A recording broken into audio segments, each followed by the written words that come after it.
საშინაო სკოლის გაკვეთილებს წარმოგიდგენთ კომპანია სილქნედი.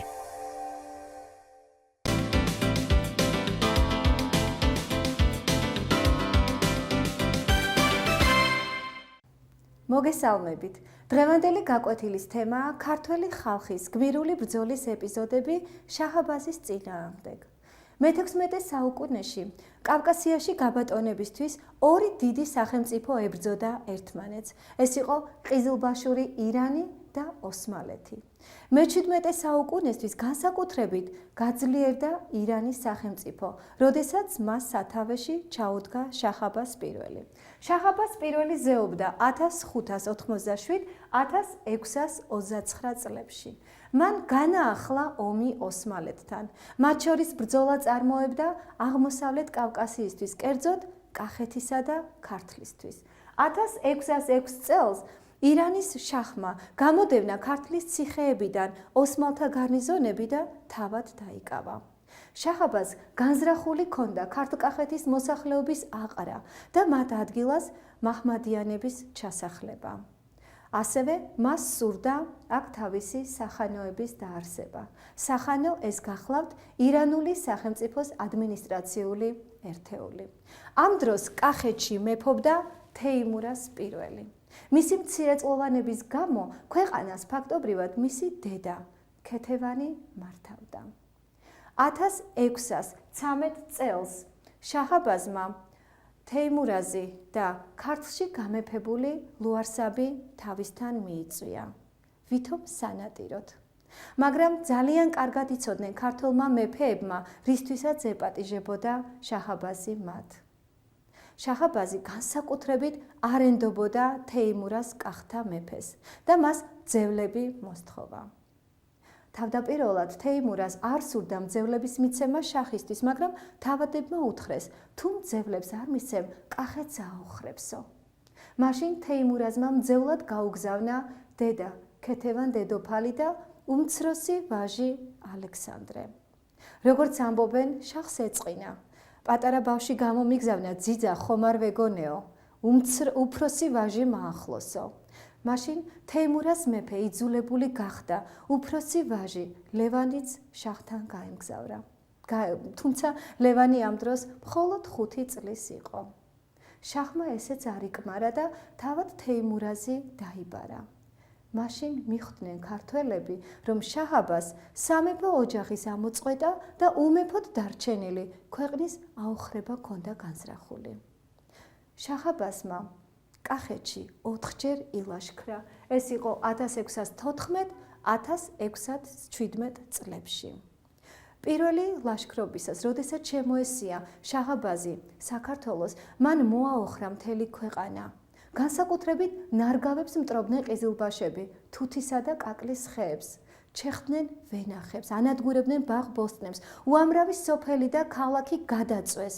მათ მიერ განადგურებული სოფლისა და ქალაქის თვლა შეუძლებელი იყო, ხოლო ის სიმდიდრე, რაც წაიღეს, ყოვლად აღურაცხელი.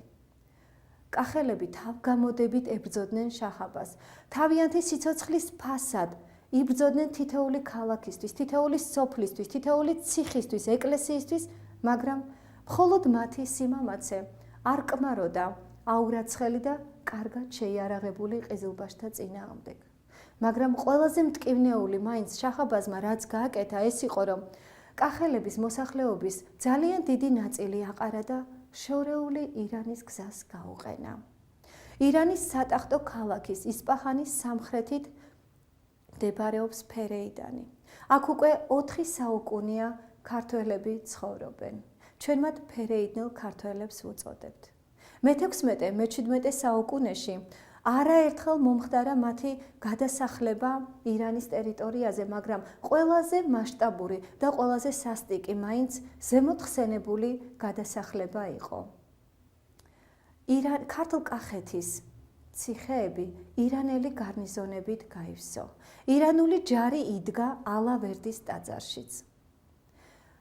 როდესაც შაჰაბაზი პირველად შემოესია ჩვენ ქვეყანას, თავადთა რჩევით თეიმურაზ პირველი და ლუარსაბ მეორე იმერეთის მეფეს გიორგის შეეხიზნენ. უმეფოდ დარჩენილმა კახელებმა დავით ჯანდიერისა და თამაზ ანდრონიკაშვილის მეთაურობით აჯანყება განიზრახეს. ალავერდობა დღეს 1615 წლის 15 სექტემბერს ციხის გარნიზონის მცველებს თხოვეს, რომ ლოცვისთვის ალავერდის ტაძარში შეეშვათ. მათ უარი არ უთქვამთ. წირვის დასრულებისას განსაკუთრებულ ნიშანზე ქართველებმა უცებ იშიშვლეს ხმლები და დაერივნენ ყიზილბაშ მეციხოვნეებს და ერთიანად ამოწყვიტეს. რასაკვირველია, ეს როგორც კი გაიგო თეიმურაზ მეფემ, გადმოვიდა კახეთში და ჩაუდგა მათ ბრძოლას სათავეში. შაჰაბაზმა როგორც კი ეს ამბავი შეიტყო, ძალიან განრისხდა და უზარმაზარი ლაშქრით პირადად გამოემართა საქართველოსკენ. როდესაც ის ქართლში მოვიდა, იმერეთის მეფე გიორგი შეუთვალა, რომ მისთვის გადაეცა მასთან თავშეფარებული მეფეები თეიმურაზი და ლუარსაბი. ხოლო გიორგი მეფემ თავაზიანი უარი შეუთვალა და ასე უთხრა: ჩვენი ქრისტიანების წესი არ მაძლევს უფლებას სტუმრის გაცემისო. შაჰი ახლა ტკბილი სიტყვებით ცდილობდა მეფეების შეტყუებას, მაგრამ ამაოდ. ურჩი თეიმურაზი არათუ არ ფიქრობდა შაჰს ხლებოდა, არამედ მის საწინააღმდეგოდ ბრძოლასაც ამზადებდა. აი რაც შეეხება ლუარსაბ მეორეს, მან კი გადაწყვიტა, რომ შაჰის კარზე წასულიყო ქვეყნის გადასარჩენად. შაჰმა ის ტკბილი სიტყვით მიიღო, თუმცა საპატიო ტყვეობაში 8 წლის განმავლობაში ჰყავდა. რამდენჯერაც არ შესთავაზა შაჰაბაზმა მას რჯულის შეცვლა, ანუ ქრისტიანობის დათმობა და გამახმადიანება, ლუარსაბი მტკიცედ იდგა უარზე. 1622 წელს ლუარსაბ მეფე გულაბის ციხეში საბელით, ანუ თოკით მოახჩვეს. ლუარსაბ მეფე საქართველოს ეკლესიამ წმინდანად შერაცხა. მისი ასეთი თავდადება ქართველი ხალხისთვის ზნეობრივ მაგალითად იქცა. როგორც უკვე მოგახსენეთ, ქეთევან დედოფალი თავის 2 შვილიშვილთან ერთად ირანის შაჰის კარზე იმყოფებოდა. ქეთევანი გახდათ ძალიან კეთილშობილი, თავმდაბალი და უაღრესად განათლებული ადამიანი. მას პატივს მცემდნენ ირანელი მოხელეებიც. მაგრამ გამწარებულმა შაჰაბაზმა გადაწყვიტა, რომ თეიმურაზის ოჯახის წევრებზე ეძია შური. მან ბებია და შვილიშვილები ერთმანეთს დააცილა. ბავშვები ისპაჰანში დატოვა, ხოლო ქეთევან დედოფალი კი ისპაჰანის სამხრეთით მდებარე შირაზში გადაიყვანა. შაჰაბაზის ბრძანებით თეიმურაზის შვილებს ლევანსა და ალექსანდრეს სასტიკი წამება მიუსაჯეს. ისინი დაასაჭურისეს. უმცროსი ეგრევე გარდაიცვალა, ხოლო უფროსი ჭკუიდან შეიშალა. 1624 წელს შაჰაბაზმა ქეთევან დედოფალს გამახმადიანება შესთავაზა, მაგრამ ის უარზე იდგა. როდესაც შაჰის დესპანები მიდიოდნენ ქეთევან დედოფალთან და აურაცხელ სიმდიდრეს და ამქვეყნიურ სიკეთეს პირდებოდნენ, ქეთევანმა უპასუხა: რაც არ უნდა ავნოს შაჰაბაზმა ჩემს სხეულს, ჩემი სულისთვის ეს მხოლოდ სასარგებლო იქნებაო. 1624 წელს წმინდა ქეთევანი სასტიკად აწამეს. მის წამებას ესწრებოდნენ კათოლიკე ქრისტიანი ბერები, რომლებმაც წმინდა ქეთევანის ნატანჯის სხეული ჩამოასვენეს მისი ნაწილი ალავერდში, ნაწილი ინდოეთში, რომსა და ბელგიაში. მისი ცხოვრება აღწერა მისმა ვაჟმა თეიმურაზ პირველმა ასეთ ნაწარმოებში ცხოვრება ქეთევან დედოფლისა. თუმცა თეიმურაზ პირველი სულაც არ აპირებდა ფარხმლის დაყრას. ის ცდილობდა, რომ ყიზილბაშების წინააღმდეგ მათი დაუძინებელი მტერი ოსმალები გამოეყენებინა. ასევე ის გზავნიდა ელჩებს რომის პაპთან, რუსეთის ხელმწიფესთან. ელჩი ეს გახლავთ ელჩობა უпроსწორად პოლიტიკური მოსაზრებით სახელმწიფო მოღვაწეთა გაგზავნა სხვადასხვა ქვეყნებში. შაჰაბაზს სურდა, რომ ქართლი ისევე აეოხრებინა და მოსახლეობა აქედანაც აეყარა, როგორც ეს მან კახეთში გააკეთა. შაჰაბაზმა უზარმაზარი ლაშქარი 1624 წელს თავისი საუკეთესო სარდლის ყარჩიხა ხანის მეთაურობით საქართველოში გამოუშვა. მასთან ქართველი სარდალი გიორგი სააკაძე აახლა.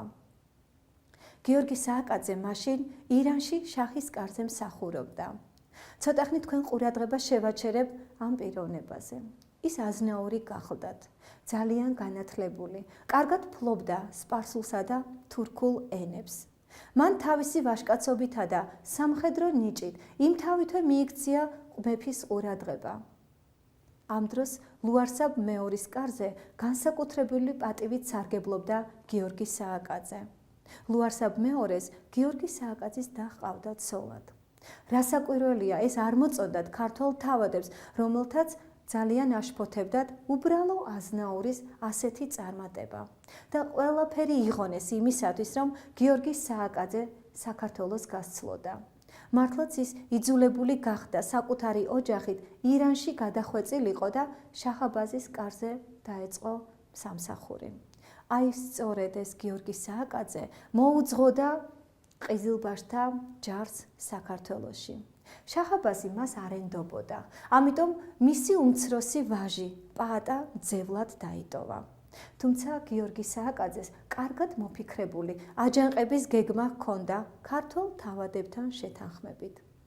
1625 წლის 25 მარტს მარტყოფის ბრძოლა გაიმართა. როდესაც სისხამდილით 25 მარტს ქართველები მტრის ბანაკს მიუახლოვდნენ, მაშინ ყარჩიხა ხანმა მოიწვია თათბირი სარდლებისა, მათ შორის გიორგი სააკაძეც იყო. მოულოდნელად ამ თათბირზე გიორგი სააკაძემ და მისმა მომხრეებმა ხმლები იშიშვლეს და სარდლები ამოხოცეს. როგორც კი ეს დაინახეს ყიზილბაშმა, ჯარისკაცებმა იმ წამსვე თავგუთ მოკლეჯირნი გაიქცნენ. ქართველები დაედევნენ და ძალიან დიდი ზარალი მიაყენეს მტერს. გიორგი სააკაძის სარდლობით ქართველებმა კახეთის უამრავი ციხე გაათავისუფლეს, გარდა თბილისისა, რომელიც ყიზილბაშების ხელთ იყო.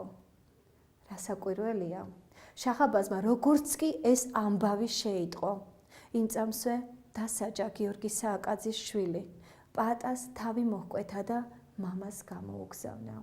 უბედურმა გიორგი მოგვიანებით თბილისელ ვაჭართაგან შეიტყო შვილის საფლავის ადგილმდებარეობა და ის საქართველოში სააკაძეების საგვარეულო სასაფლაოზე ერთაწმინდაში გადმოასვენეს. შაჰაბაზი დათმობას არ აპირებდა. ქართველებმა ძალიან კარგად იცოდნენ მისი ხასიათი და მისი ბუნება, რომ ის აუცილებლად იძიებდა შურს. და მართლაც შაჰაბაზმა უზარმაზარი ლაშქარი გამოაგზავნა საქართველოში.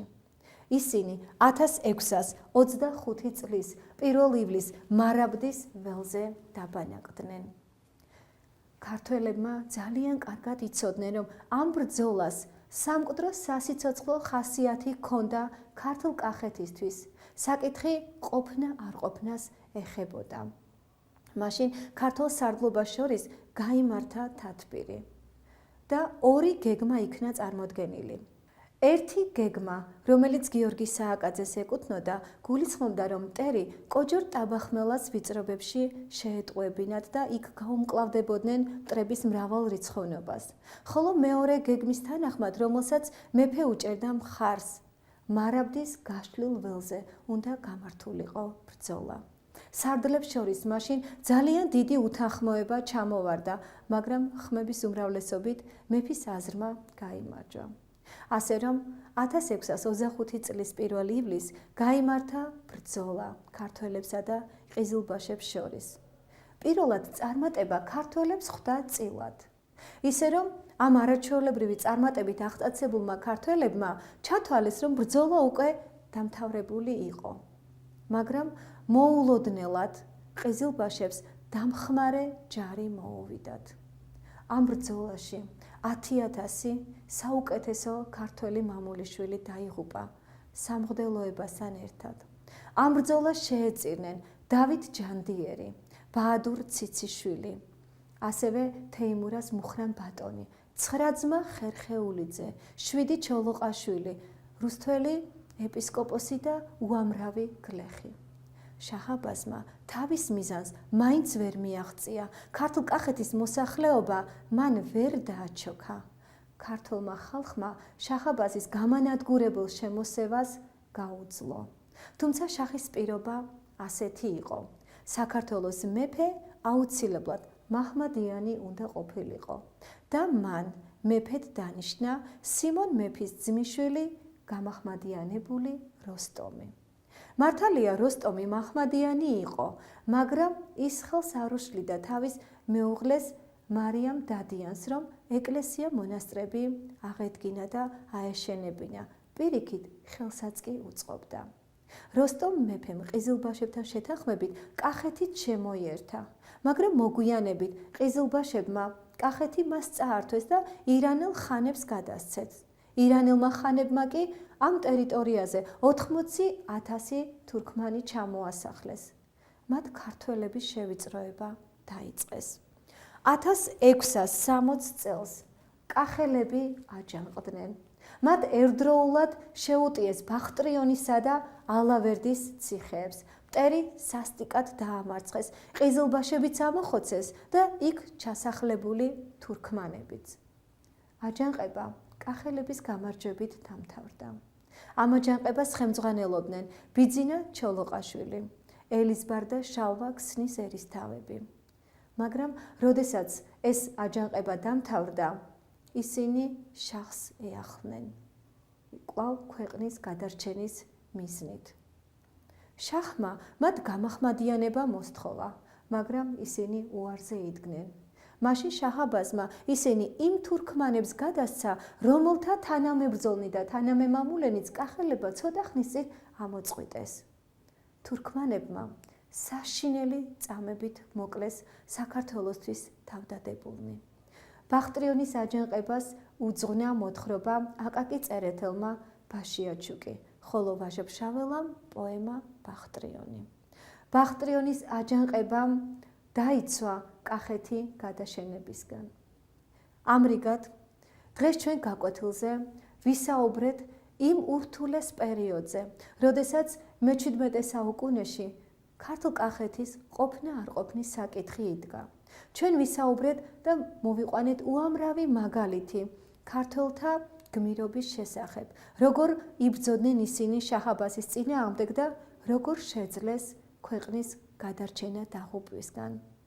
დღეს ამით გემშვიდობებით, მომავალ შეხვედრამდე.